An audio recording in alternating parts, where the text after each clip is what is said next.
Minangkabau pasca kemerdekaan.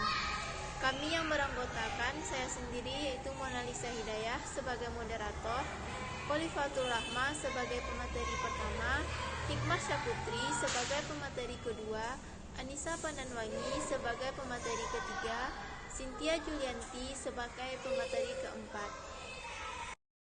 Assalamualaikum warahmatullahi wabarakatuh. Saya Khalifatul Rahma dengan NIM 19046090 akan menjelaskan mengenai poin yang pertama, yaitu tentang periode revolusi fisik. Adanya berita mengenai Jepang yang menyerah terhadap sekutu pada tanggal 14 Agustus 1945 yang sampai kepada Sumatera Barat, tapi tidak untuk berita proklamasi. Namun, berita proklamasi diterima pertama kali di Padang, dan saat malam itu juga memberitahukannya kepada Jahja Jalil, sehingga keesokan harinya kabar berita proklamasi kemerdekaan tersebar luas.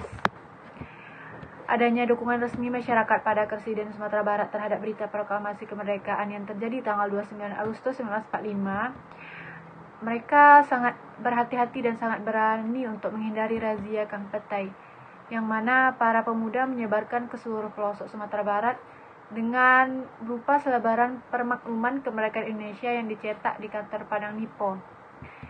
Cabang-cabang BPPI dan PRI lainnya di Sumatera Barat mengikuti langkah-langkah para pemuda di Kota Padang dan Bukit Tinggi. Kemudian adanya pembentukan BPPI, PRI, dan lembaga pemerintahan yang dilatar belakangi oleh semangat pemuda yang begitu besar dan penuh inisiatif, menimbulkan terciptanya beberapa organisasi kepemudaan yang memperjelas arah perjuangan Indonesia. Para pemuda dan pemimpin di Residen Sumatera Barat juga tampaknya lebih siap dan relatif berhasil mempersatukan berbagai kelompok kekuatan revolusi.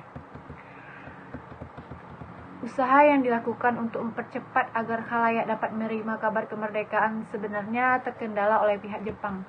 Jepang selalu menghalangi dan menyembunyikan kekalahannya dari sekutu.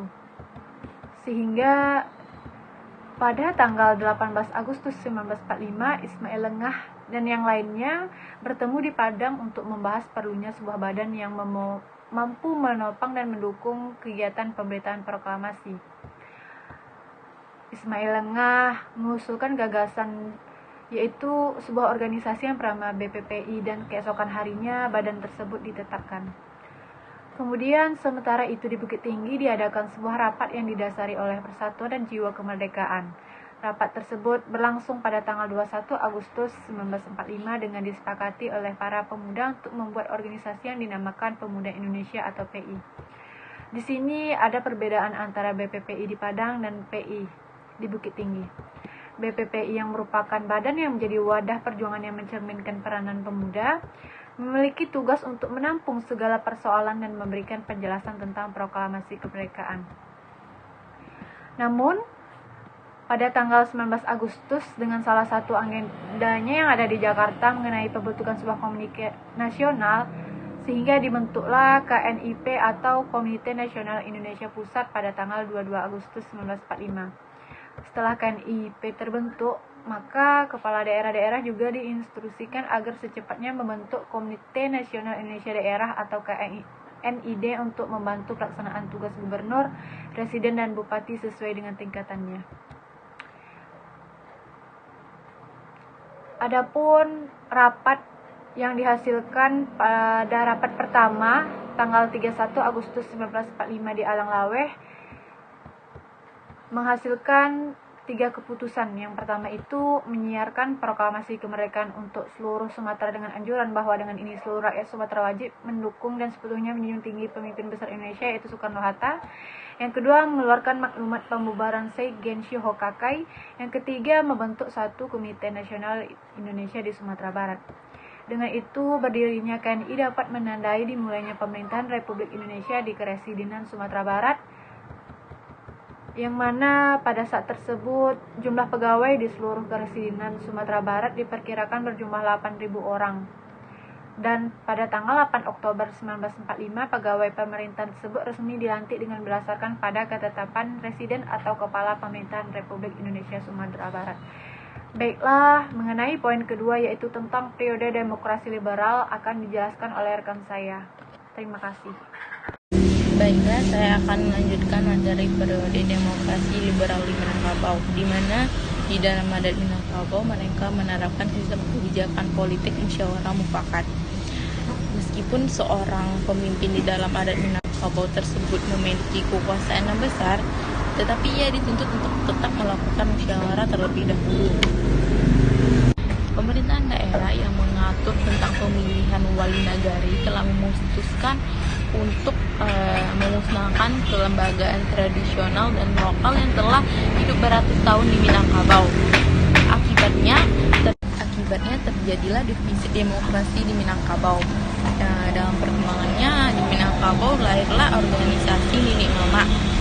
Organisasi ini lembaga kerapatan adat ala Minangkabau yang menjadi wadah penghubung antara masyarakat dan adat Minangkabau dengan pemerintahan daerah yang bisa dikatakan menjadi salah satu antitesis dari demokrasi liberal yang berkembang di Indonesia pada saat ini.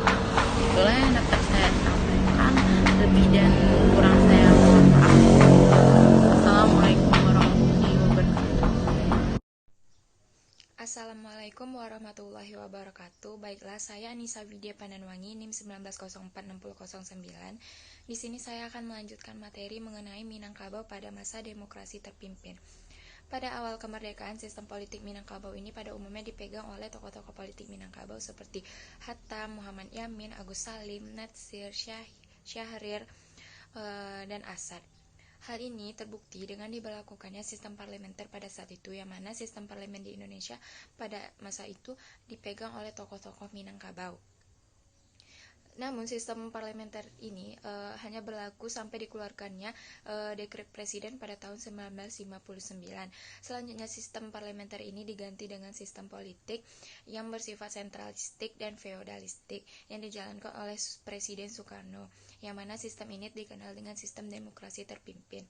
Hal ini bisa dilihat dari sistem pemerintahan di Sumatera Barat pada saat itu.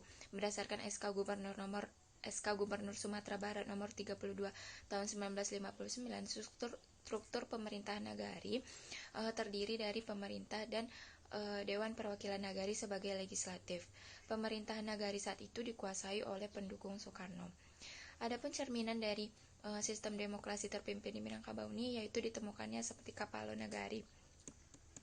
Namun, berdasarkan struktur formal berdasarkan SK Gubernur Sumatera Barat nomor 32 tahun 1959 tersebut, tidak ditemukan praktek lapangannya karena maklumat residen Sumatera Barat itu tidak pernah dilakukan oleh pemerintah, sehingga akhirnya peraturan itu pun dicabut dengan Perda Sumatera Tengah tentang pokok-pokok pemerintahan daerah. Berdasarkan Perda Sumatera Tengah tersebut, selanjutnya nagari dihapuskan dan diganti dengan pemerintahan wilayah. Oleh karena itu menimbulkan tantangan dari masyarakat serta nenek mama pemangku adat. Pada masa ini timbul gerakan dari masyarakat nagari untuk menghidupkan kembali kerapatan adat nagari. Dan hal ini pun terwujud melalui SK Gubernur nomor 15 GSB 1968, dan kerapatan adat nagari pun kembali menjalankan fungsinya dalam nagari. Sistem demokrasi terpimpin ini tidak cocok dengan budaya politik masyarakat Minangkabau, karena budaya politik masyarakat Minangkabau ini terkenal dengan demokratis dan egaliter, sehingga masyarakat pun melakukan pemberontakan, yang mana pemberontakan itu yaitu pemberontakan PRRI.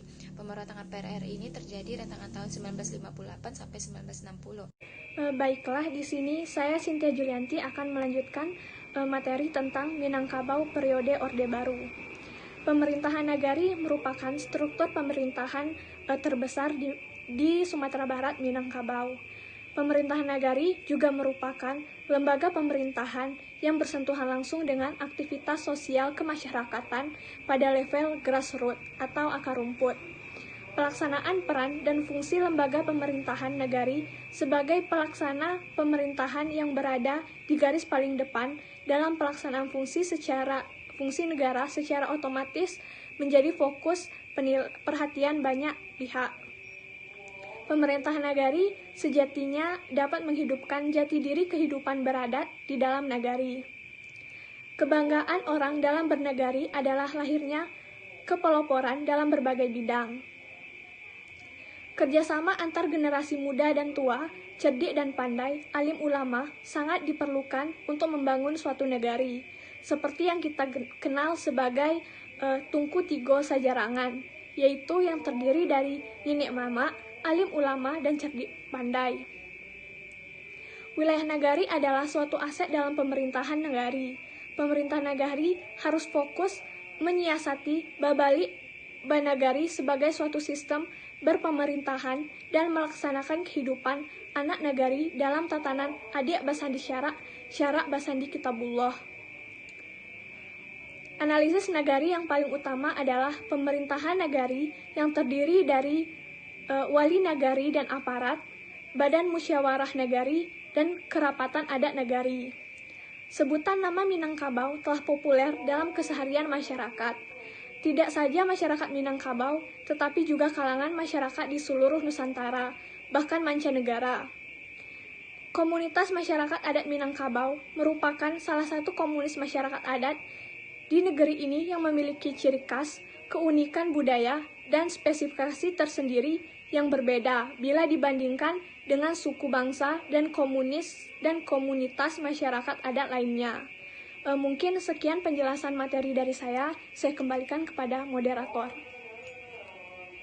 Saya akan melanjutkan materi yaitu mengenai periode reformasi atau otonomi daerah. Jatuhnya rezim pemerintahan Orde Baru telah membawa perubahan dari sistem pemerintahan sentralistik menjadi desentralistik, di mana kemudian pemerintahan juga mengeluarkan undang-undang, yaitu Undang-Undang Nomor 22 Tahun 1999 tentang otonomi daerah yang memberikan peluang bagi dihidupkannya kembali bentuk pemerintahan terendah asli jika masyarakat setempat menginginkannya, di mana desentralisasi ini sendiri diimplementasikan dengan pemberian otonomi kepada daerah yang memungkinkan adanya proses pemberdayaan masyarakat karena tersedianya ruang untuk beradaptasi dan menentukan sendiri model pembangunan berdasarkan kebutuhan lokal. Gerakan reformasi ini sendiri membawa harapan baru bagi bangsa Indonesia. Kenapa tidak? Hal itu memiliki kehidupan bernegara yang lebih baik lagi, di mana dalam hal dinamika pemerintahan juga terjadi perubahan mendasar, yaitu dengan ditetapkannya Undang-Undang Nomor 22 Tahun 1999 tentang otonomi daerah. 2 tahun diimplementasikannya undang-undang ini, kemudian direvisi lagi dan ditetapkan Undang-Undang Nomor 32 Tahun 2004, di mana undang-undang ini menyebabkan perubahan mendasar pada sistem pemerintahan di Indonesia, dari yang mulanya bersifat sentralistis pada Orde Baru menjadi sistem desentralisasi pada era reformasi. Begitu juga terjadi pada desa-desa di Sumatera Barat, berubah menjadi nagari kembali, seperti masa sebelumnya diberlakukan Undang-Undang Nomor 5 ini tahun 1974 oleh pemerintah Soeharto. Hanya sekian penyampaian dari kelompok kami. Mohon maaf jika ada kesalahan. Saya ucapkan terima kasih. Saya sudahi dengan Assalamualaikum warahmatullahi wabarakatuh.